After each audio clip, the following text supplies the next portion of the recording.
ఐబొమ్మ రవిని అరెస్ట్ చేసిన నుండి ఇప్పటి వరకు అతన్ని పబ్లిక్ హీరోగా ఎందుకు చూస్తున్నారు? మీరు ఐబొమ్మ రవిని అరెస్ట్ చేసిర్రు, బాగానే ఉంది. అతను పైరసీని అడ్డుకోవాలి, అది బాగానే ఉంది. పైరసీ చేయడం అతని తప్పు, అది అది బాగానే ఉంది.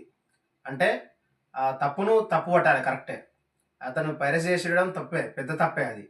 అది క్షమించడానికి తప్పే. మరి ఈ సినీ ఇండస్ట్రీలో మీరు చేసిందేంటి?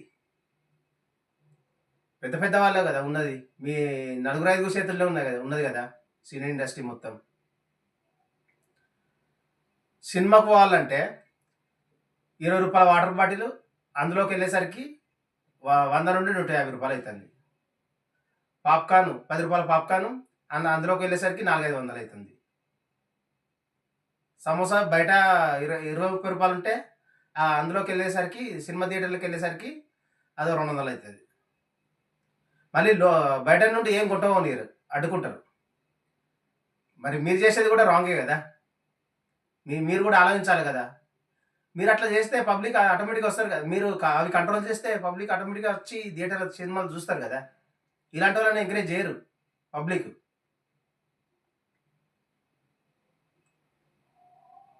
చాలా మంచి వాళ్ళు. కాకపోతే ఏంటంటే ఇప్పుడు మీరు చేసే ఆగడాలు భరించలేకనే కదా. కొంచెం మీరు కూడా ఆలోచించాలి.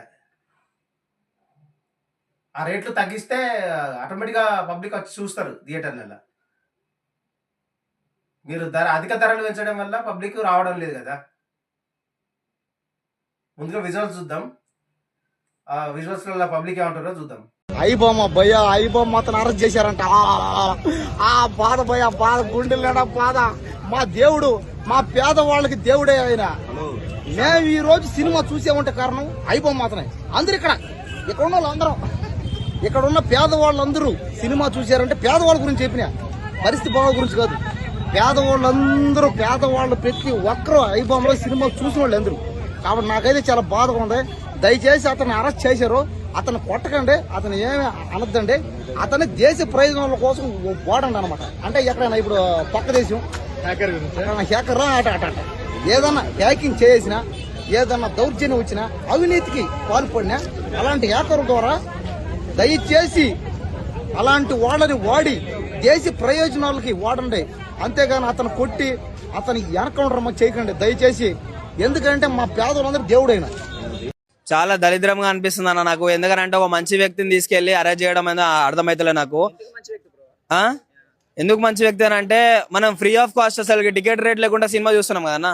అందుకు నాకు చాలా మంచి అనిపిస్తుండో. ఇప్పుడు ఫ్యామిలీని తీసుకుపోతే 2000-2500 ఖర్చు అయిపోతుంది అన్న, విత్ పాప్కార్న్, బైక్ పార్కింగ్, ఇవన్నీ చూసుకుంటుంటే. అట్లాంటిది మనం ఇంట్లో ఒక USB కనెక్ట్ చేసుకొని మనం టీవీలో చూస్తుంటే మనకి ఎంత మంచిగా ఉంటుంది. అది కూడా థియేటర్ ఇంట్లో అందరం ఒకడ కలిసి చూస్తున్నామంటే అది ఒక సంతోషం మనకి, అవునా కదా. సో ఏ విధంగా చూసుకున్నా సరే అట్లా అరెస్ట్ చేయడం అంటే చాలా తప్పన. పిల్లం లుచ్చదు కాబట్టి అది పట్టించింది. ఇంకోరు అయితే ఎవరు పట్టియలేకపోతుంటే. సో ఇక్కడ నమ్మాల్సింది మనం ఏంటంటే, ఆడవాళ్ళని నమ్మొద్దు. సొంత పిల్లమే అంత మోసం చేసిందంటే అర్థం చేసుకోండి. రానున్న రోజుల్లో మనకు కూడా ఇట్లాంటి కావచ్చు. ఎందుకు మంచోళ్ళు అని అంటే, చూడండి అన్న, ఇప్పుడు పేద కుటుంబాలు ఉంటాయి, టికెట్ రేట్ తక్కువ ఉంది వెళ్దామని అంటే బైక్ పార్కింగ్ ఫీ, చిన్నపిల్లల్ని తీసుకెళ్తాము, ఎగ్ పఫ్ అన్న పాప్కార్న్ అన్న ఏదైనా తినిపిపోతే ఆడవాళ్ళతో తలకాయ నొప్పి. సో ఏ విధంగా చూసుకున్నా సరే ఐబొమ్మ రవి వల్ల చాలా మంచి జరిగిందని చెప్పేసి నేను అనుకుంటున్నా అన్న. సో ఆయన చాలా బెటర్ అన్న. ఆయన ఏమంటారు, కామన్ పీపుల్ కి ఒక సర్వీస్ చేస్తుండ అన్నట్టు అనిపిస్తుంది అన్న. నాకైతే చాలా మంచిగా అనిపిస్తుంది. సో కొంతమంది ఏమంటున్నారంటే శివాజీ మూవీ లాగా అరెస్ట్ చేశారని చెప్పి అంటారు. ఆ మూవీ చూసి అట్లేం లేదన్న. ఇప్పుడు అంటారు పోలీసులకు వార్నింగ్ ఇచ్చారంటే, పోలీసులు ఫస్ట్ వార్నింగ్ ఇస్తేనే కదా ఆయన వార్నింగ్ ఇచ్చింది. సో ఏ విధంగా చూసుకున్నా సరే ఆయన తరపు నుంచి ఫస్ట్ అయితే పోలేదు కదా. ఇన్ని డబ్బులు రికమెండ్ చేసి నాకు ఇన్ని లక్షలు ఇవ్వాలి, ఇన్ని కోట్లు ఇవ్వాలి మీరు అని చెప్పేసి ఆయన ఏం అడగలేదు కదా. జస్ట్ మీరు ఒక వార్నింగ్ ఇచ్చారు, ఆయన సైడ్ నుంచి ఒక వార్నింగ్ వచ్చింది. ఎందుకు ఇప్పటివరకు ఎవరన్నా చూసినావా? ఎవరి పర్సనల్ ఫొటోస్ అన్నా అప్లోడ్ చేయడం అన్న మీడియాలో ఏమన్నా చూసారా మీరు? సో ఏ విధంగా తప్పంటారన్న? బెదిరించారు కదా, నా జోలికి వస్తే మీ హిస్టరీ మొత్తం బయటకు తీస్తానని. అవునన్నా, ఇప్పుడు ఆయన భయం ఆయనకు ఉంటది. సో ఏ విధంగా చూసుకున్నా ఆయనని పట్టుకోవద్దు, ఆయన భయమైన లోతుకు తీసుకెళ్ళొద్దు అని చెప్పేసి ఆయన ఒక వార్నింగ్ ఇచ్చిండు అంతే. అంతకు మించి ఆయన కావాలని ఏం చేయలేదన్న. సో ఏ ఇంట్రెస్ట్ లేదో తెలుగు ఇంట్రెస్ట్ ఎందుకు ఇంత ఇంపార్టెన్స్ ఇస్తుంది పైరసీ గురించి? మనం తెలుగు ఇండస్ట్రీలో పుట్టినందుకు మనం గర్వపడాలి. అట్లాంటి ఫ్రీ సర్వీస్ ఇచ్చినందుకు ఐబొమ్మ రవికి హ్యాట్సాప్ చెప్పాలి. సో ఈ విధంగా చూసుకున్నా సరే మనకు ఎందుకన్నా మేము ఒక 100-150 సినిమాల దాకా చూసినాం, మాకు చాలా అంటే చాలా మంచిగా అనిపించింది.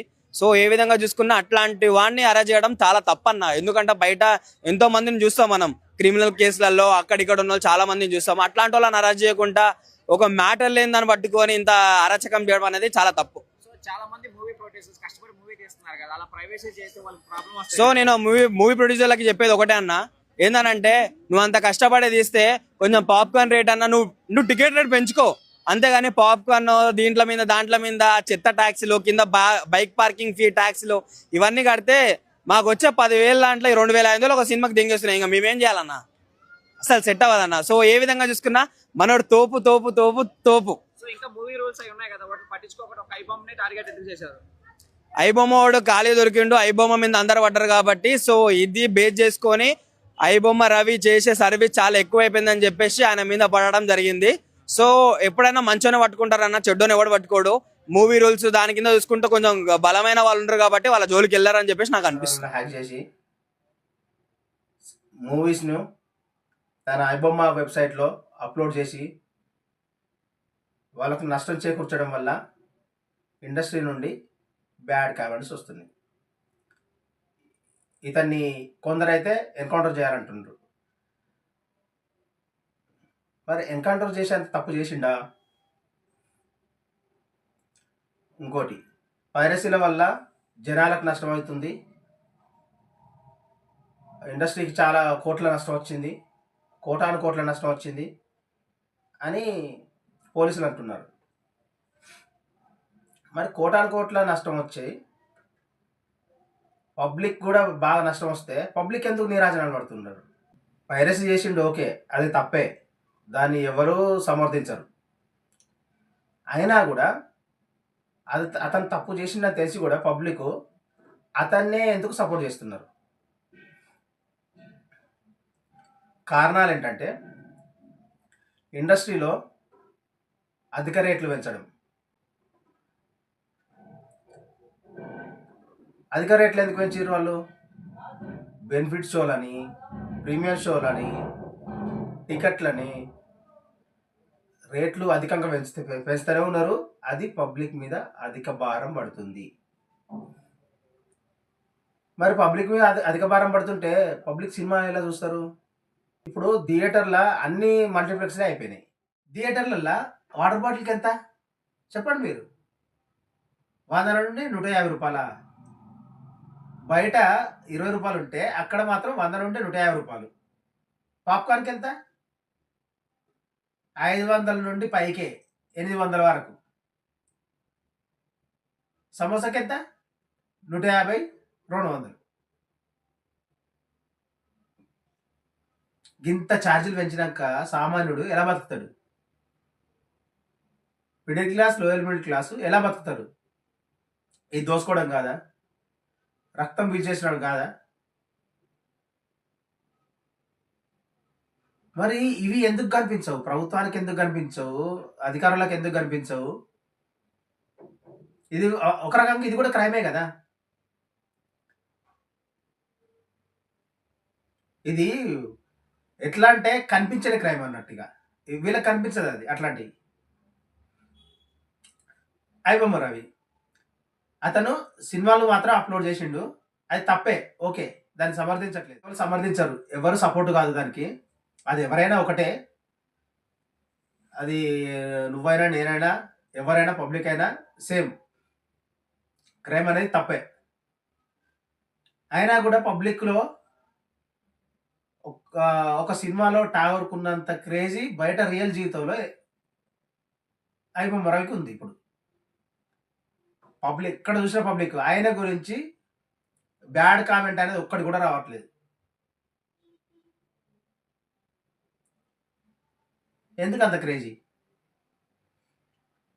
ఇప్పుడు ఐబొమ్మను మూసేసిర్రు, ఓకే, ఇవాళ ఐబొమ్మ కాకపోతే ఇంకోటి ఏందో యూ బొమ్మ, ఏ బొమ్మ, రా బొమ్మ, రీ బొమ్మ అని ఏదోటి మొదలైతేనే ఉంటాయి కదా. వాటి కారణం ఎవరు? ఇండస్ట్రీ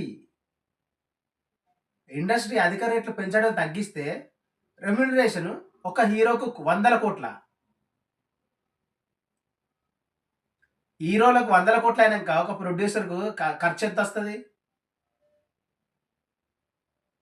మరి పైసలు రాబట్టాలంటే ఏం చేస్తారు? అన్ని పెంచుతారు. మరి అంత అంత దేనికి?